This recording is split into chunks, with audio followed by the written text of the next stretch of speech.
Hi, Chris Drew here with Edina Realty. Today I'm joined by Kathy Quandt with Edina Realty Mortgage, and we're going to share with you some ideas on how we can help you navigate through this less than desirable interest rate market. And it has been a challenging market for the past several months, and I'm looking forward to sharing with you some ideas that we have to help alleviate some of those interest rate challenges. Awesome. Let's get into it.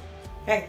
So Kathy, we've had some conversations in the past about some creative solutions that Edina Realty Mortgage has, including a 2-1 buy down. Sure. Can you give us some details on I that? can. So what a 2-1 buy down is you are actually purchasing at today's current rate, but it's bought down for the first year 2% below what you get locked in at. To give you an example, if you're at 7.25 today, you would be at about 5.25 for your first year. It would go to 6.25 the second year, and then would maintain at the 7.25 from then on. And the theory behind this, Chris, is actually just to make sure that people can get into the house they want right now at a payment that's what they want.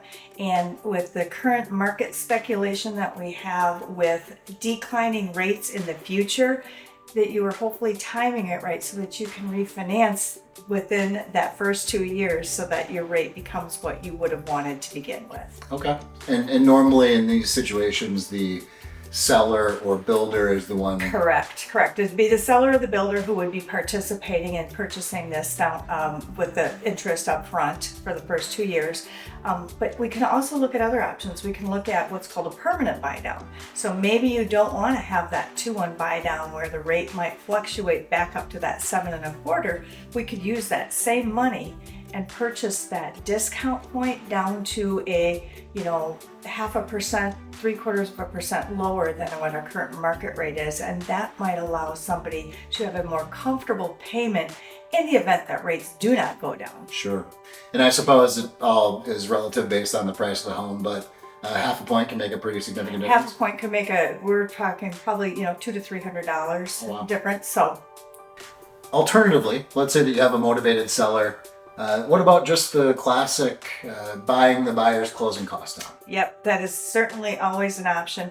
And depending upon what level of a down payment the buyer has, the seller can actually contribute quite significantly to pay for a buyer's closing costs. And how that would benefit a buyer is they could either save their money if they're buying new construction, as we are in this lovely home.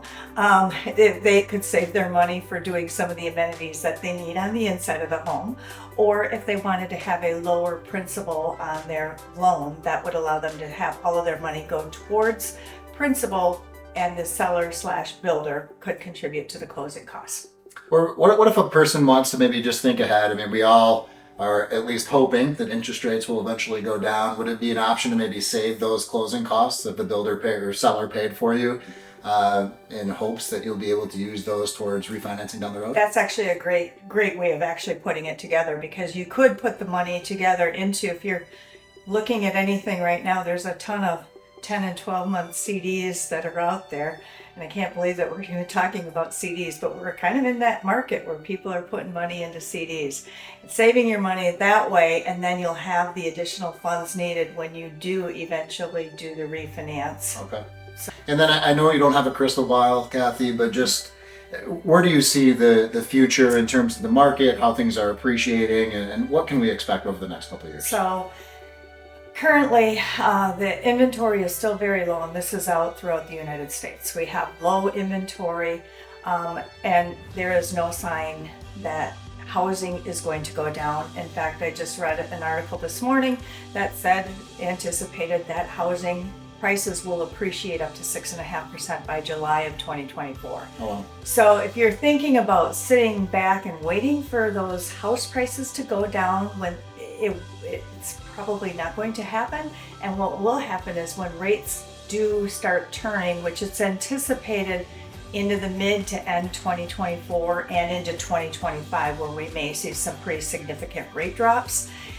By that time, anybody who's been sitting on the fence is going to be out there, and we're going to be back into a multiple offer situation, and your housing prices will potentially go up higher than that 6.5% appreciation. So in some ways, buying now, assuming that rates, don't change dramatically in the near future lower, you're sort of offsetting it by the appreciation of the house. Correct. So thinking that waiting for housing prices to drop isn't going to happen, and once rates do end up dropping, then you're just going to have more competition in the market for that house. So talking with someone on different options of whether it's a 2-1 buy down, whether it's a permanent buy down, or whether it's just saving your closing costs and having builder or a seller pay the closing costs, might be the way of thinking outside of the box to get in that home now.